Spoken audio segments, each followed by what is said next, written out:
Shalom à tous, bienvenue à notre émission Croissance Vie. Aujourd'hui, nous allons parler d'un thème assez spécial qui concerne le grand rassemblement qui se passera du côté du Gabon. Donc, je ne suis pas seule pendant l'émission et nous allons passer un bon bout de temps avec une dame, une mère, une servante de l'Éternel, une prophétesse qui va se présenter tout à l'heure. Vous êtes sur Croissance Vie, une émission qui donne une compétence de plus à votre service spirituel. Ne quittez pas, on commence tout à l'heure. Bonjour, servante de Dieu. Bonjour, prophétesse. Bonjour.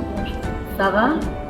Je suis très contente de vous avoir ici, de savoir que je suis film. Parce qu'aujourd'hui, on sera vraiment édifié par rapport à des sujets dont nous avons. Est-ce que tu peux d'abord commencer à te présenter?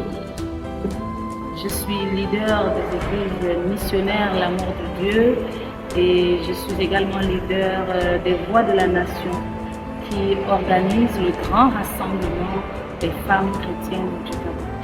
Mais à côté de votre mission, nous avons ensemble avec les Gabon du corps de Christ. Et depuis un bon bout de temps, on entend parler de grands rassemblements, C'est quoi exactement le grand rassemblement?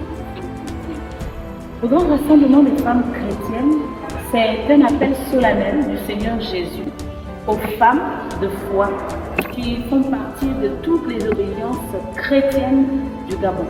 Et ce grand rassemblement a pour but de prier en faveur du Gabon pour la paix, la restauration et surtout pour l'accomplissement des promesses de Dieu, du plan de Dieu pour notre nation. Ok, là on est en train de parler de prière, mais est-ce que c'est pas déjà vu, déjà entendu? Est-ce que c'est un programme qui a été inspiré ou bien vous vous êtes levé et vous vous êtes dit non, on va essayer de rassembler les femmes? Déjà, comme je vous ai dit, je suis prophétesse. Prophétesse Linda. Ça veut dire que très humblement, je parle de la part de l'Éternel. Donc je n'improvise rien, je ne viens pas parler de ma part. Et Dieu est le maître de l'Église. Il sort son Église quand il veut et comme il veut. Il y a des programmes qui sont certainement inspirés également de Dieu, mais pour ce programme, en ces temps particuliers que traverse le Gabon, le Seigneur Jésus, chef de l'Église, demande à une frange de l'Église que l'on ne voit pas très souvent. Et je pense même que c'est la première fois au Gabon que toutes les églises, à savoir Église Béthanie, Église Alliance Chrétienne, les Assemblées de Dieu, les Tsaïda, toutes les églises, vous pouvez imaginer, les églises catholiques, les églises protestantes, toutes les églises qui ont pour moteur de foi Jésus-Christ de Nazareth sont appelées à se laisser sortir leurs femmes afin qu'elles viennent adorer et prier, intercéder en faveur du Gabon. Vous savez, dans la Bible, une femme l'a faite pour sa nation et c'était la prophétesse Déborah.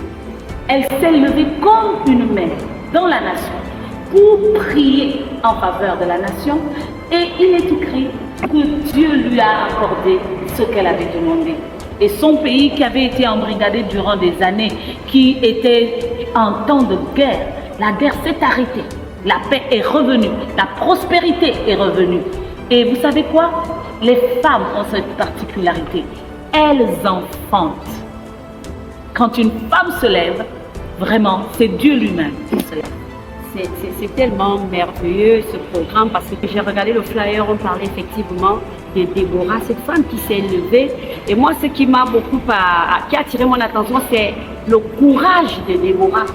Vraiment le courage que Déborah a eu de se lever et d'amener tout un peuple par rapport à la situation qu'il y avait dans ce pays. Et si je comprends bien, vous vous identifiez à la prophétesse Déborah. En fait, c'est ce rôle que vous jouez. Pas seulement que moi. Pas seulement que moi. En réalité, voyez-vous, bien-aimés, toutes les femmes chrétiennes sont des Déborah en puissance. Parce que l'Esprit de Dieu qui nous a été donné, c'est un esprit qui a la capacité d'impacter, qui a la capacité d'enfanter, de transformer les temps et les circonstances. Et Dieu ne nous a pas appelés en vain. Vous voyez, dans la parole de Dieu, on parle de la Samaritaine. Vous savez, ce qui est extraordinaire dans cette parole, c'est que les disciples ont prêché, beaucoup de monde ont prêché. Mais à elle, il est dit que lorsqu'elle est sortie, toute la ville s'est levée. Toute la ville a été gagnée à Jésus en un seul jour. Et c'est pourquoi vous voyez, il faut croire à ce que nous avons. Et je suis une Déborah, mais vous aussi vous êtes une Déborah. Et toutes les femmes chrétiennes du Gabon sont des Déborah. Il y a des intercesseuses dans cette nation. Il y en a qu'on ne voit pas. Vous voyez, il y a des intercesseuses qui sont dans des maisons. Il y en a qui sont dans des villages. Il y en a qui sont dans des églises. Il y en a qui ne sont même pas appelés pasteurs, qui ne sont pas appelés prophètes, ni prophétesses, mais qui sont là, dont la voix est autorisée à parler, à prier. Et ce sont toutes ces femmes qui sont des femmes sans âge, hein, parce que quand Dieu appelle, il peut vous appeler même pendant que vous êtes étudiante. Il peut vous appeler alors que vous êtes une commerçante au marché. Il peut vous appeler alors que vous êtes assise dans la foule, la grande masse de l'église. Mais Dieu nous connaît tous, chacune pour sa part. Et nous avons toutes quelque chose à donner. Et en ces temps particuliers que traverse le Gabon, toutes les voix comptent. Et lorsque le Seigneur demande aux femmes de sortir, ce n'est pas pour du jeu. Parce que nous croyons, et c'est vraiment ma part, je crois particulièrement que si les femmes se lèvent toutes et qu'elles viennent toutes prier, élever la voix pour cette nation, quelque chose va s'y passer. Amen. Et vraiment, parlant de la Samaritaine, moi, c'est un peu par rapport à son histoire, on remarque que cette femme, au-delà des préjugés des gens, mais c'est quand même l'idée. C'est-à-dire, ça n'a pas été un frein à la Samaritaine d'aller prêcher la parole. Parce que lorsqu'elle rencontre Jésus, elle est partie annoncer que moi j'ai rencontré une personne.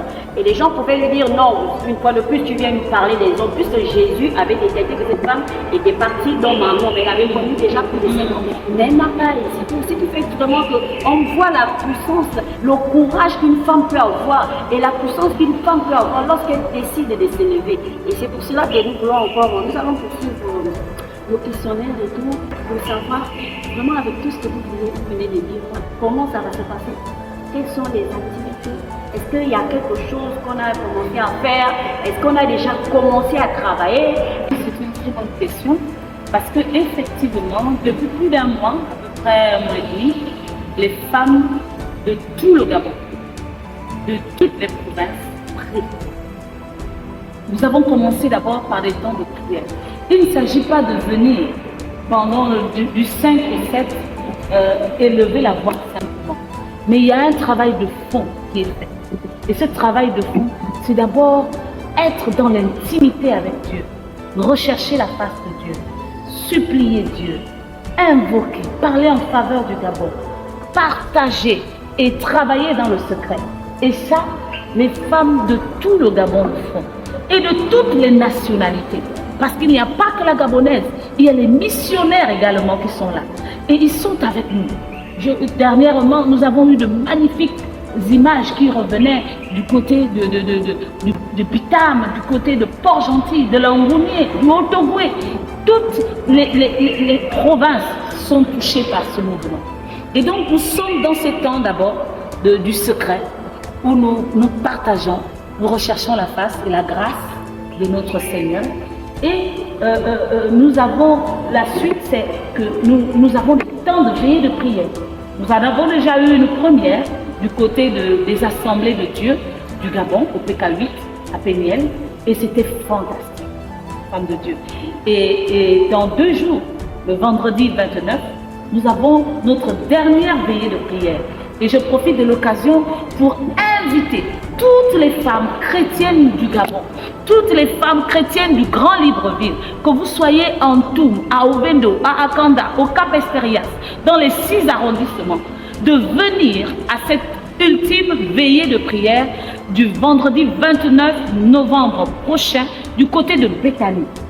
Quelque chose d'extraordinaire va se faire. Vraiment, nous allons saturer l'atmosphère. Quelque chose, c'est vraiment, vous savez, je n'ai même pas de mots. Mais vendredi, à partir de 22h jusqu'à 6h du matin, nous allons prier en faveur de cette nation. Et ensuite, nous nous attendons pour le 5 décembre, le 6 décembre, le 7 décembre, du côté du stade de l'Amitié, où nous allons glorifier l'Éternel. Parce que nous croirons qu'à ce moment, tout sera accompli et que l'Éternel qui a prévu ces temps va tout faire. Mais j'invite particulièrement les femmes, le 5 décembre, à l'ouverture, nous devons remplir le stade. Vous savez, il n'est plus l'heure d'aller simplement applaudir les autres. Nous-mêmes, nous sommes actrices de ce qui est en train de se passer, femme de Dieu. C'est nous-mêmes qui sommes à la manœuvre. Et les femmes de toutes les églises, nos sœurs des églises catholiques, nos sœurs des églises protestantes, toutes celles qui ont Dieu en commun, le Seigneur Jésus en commun, venez à l'ouverture, venez rencontrer toutes ces femmes. Et nous avons quelque chose de formidable. En dehors des temps de prière, nous allons nous parler. Nous allons nous fortifier. Nous allons avoir des échanges sur des thèmes tels que le leadership de la femme chrétienne, l'entrepreneuriat et la femme chrétienne. Parce qu'il y a des choses à faire. Il y a des beaux projets que le chef de l'État a mis en place, que la nation a. Il faut que les femmes chrétiennes se les approprient. Parce que, vous savez, notre Dieu n'est pas le Dieu de la pauvreté. Il est le Dieu qui bâtit dans la richesse. Il est le Dieu qui nous accorde. Tout lui appartient. Et nous avons un dernier thème, le ministère de la femme. Ok, d'accord. Et là, vous venez de parler des différentes activités qui auront lieu pendant le 5, le 6 et le 7, c'est-à-dire les ateliers. Vous avez parlé du leadership, vous avez parlé de l'entrepreneuriat et du ministère de la femme. Mais pourquoi choisir ces trois activités, ces trois thèmes pendant ces temps, pendant ce programme? Pourquoi vous atteler, vous appuyer sur ça? Parce qu'il n'y avait pas d'autres thèmes qui pouvaient être intéressants pour le moment pour les femmes? Effectivement, vous savez, les thèmes sont divers, mais ça ne dépend pas de nous. Dans ces temps particuliers, le Seigneur veut équiper les femmes dans ces trois domaines. Parce que, vous savez, il y a beaucoup de femmes qui sont élevées dans la nation. Il y a beaucoup de femmes qui ont de super projets, qui sont leaders dans divers domaines, dans les ONG, dans les associations, dans les entreprises et même au sommet de l'État. Elles n'y vont pas en vain. C'est pour faire un travail particulier. Et pendant ces moments, elles seront équipées, elles sauront ce que Dieu attend d'elles. L'Église aujourd'hui est une Église qui doit participer au développement de la nation. Et justement, les femmes ne doivent pas simplement se croiser les mains. Aujourd'hui, nous sommes dans un temps où on attend de tout le monde de participer. Et les femmes ont besoin des clés pour pouvoir être également au devant de la scène dans l'entrepreneuriat, être acteur social. Et l'Éternel les attend également à ce niveau. Et s'agissant du ministère, vous savez, les femmes, il n'y a pas que le ministère ecclésiastique pour lequel nous allons bien sûr échanger, mais il y a également le ministère de la famille. La femme est une mère, c'est une bâtisseuse. C'est sur elle que repose la famille. Lorsque l'homme sort pour travailler, la femme, elle, reste pour bâtir entre l'éducation des enfants, entre la préparation de la maison. Toutes ces choses, nous allons échanger dessus et nous croyons que les femmes en ont besoin. C'est vraiment formidable, vous avez écouté, nous invitons vraiment toutes les femmes et ça va se passer du côté du stade de l'amitié d'Angolé. Et il y aura des bus, que les gens ne se disent pas mais c'est trop loin. Il y aura des bus mis à disposition qui pourront prendre les gens dans différents quartiers, mais ce sera l'accès désormais au stade de l'amitié est assez facile. Est-ce qu'il y a quelque chose de plus que vous voulez ajouter, prophétesse, par rapport à ce programme, par rapport aux femmes? Est-ce qu'il y a une information qu'on n'a pas eu à donner et qui sera primordiale ou importante pour vous? Juste réinviter les femmes. Toutes les mères sont debout. Vous pouvez le voir dans les différentes affiches et banderoles à travers la ville et les différents spots. L'Église est debout. Nous-mêmes, nous sommes servantes de l'Éternel à la gloire de Jésus. Et pour une mission particulière, gagner les nations pour le salut. Et pendant ces moments, c'est toi que l'on attend. Toi qui m'écoutes, toi qui es assise chez toi, dans ta cuisine, au marché, ne trouve pas d'excuse de ne pas venir à ces moments. Parce que si tu dis que Jésus-Christ est ton Seigneur, voilà. Donc, tu n'as pas d'excuse. Si tu es une servante de Dieu, si tu es une femme de foi, quelle que soit ta confession religieuse, dois te lever pour ces moments. Tu dois venir. Et ensemble, nous allons élever un autel de prière à la gloire de Jésus, au bénéfice de cette nation et de tous ceux qui vivent dans cette nation. Parce que le Gabon a une promesse, c'est le centre spirituel de l'Afrique. Et nous le croyons. Merci. C'est ce que je voulais dire. Merci beaucoup, vous avez suivi l'émission et vous êtes déjà au courant de tout ce qui se passera du côté du Gabon. Alors n'hésite pas à venir pendant ces temps. Si toi tu n'as pas encore adhéré à un programme, si tu n'avais pas encore entendu parler de ce programme du 5, du 6 et du 7 décembre, alors tu es informé et tu peux inviter toute ta famille, toutes les femmes, on a dit, que tu sois chrétienne, que tu sois même païenne. On veut voir toutes les femmes pendant ces moments parce qu'il y aura des enseignements, il y aura des clés qui seront données. La prophétesse tout à l'heure a parlé du ministère de la femme. Bien aimé, toi tu aspires au mariage ou bien tu es marié, tu rencontres des problèmes dans ton foyer. C'est l'occasion qui t'est donnée pour avoir plus d'outils. Comment combattre certains problèmes que tu traverses dans ton foyer, parce qu'il y aura des femmes exceptionnelles qui seront là pour nous donner plus de détails par rapport à cette situation. Alors n'hésitez pas. Vous êtes sur Croissance Vie et nous vous disons merci. N'hésitez pas à regarder, à partager, à liker afin que le plus grand nombre puisse être touché. Nous vous attendons la prochaine fois pour la prochaine émission. Je vous remercie. Merci beaucoup, Yes.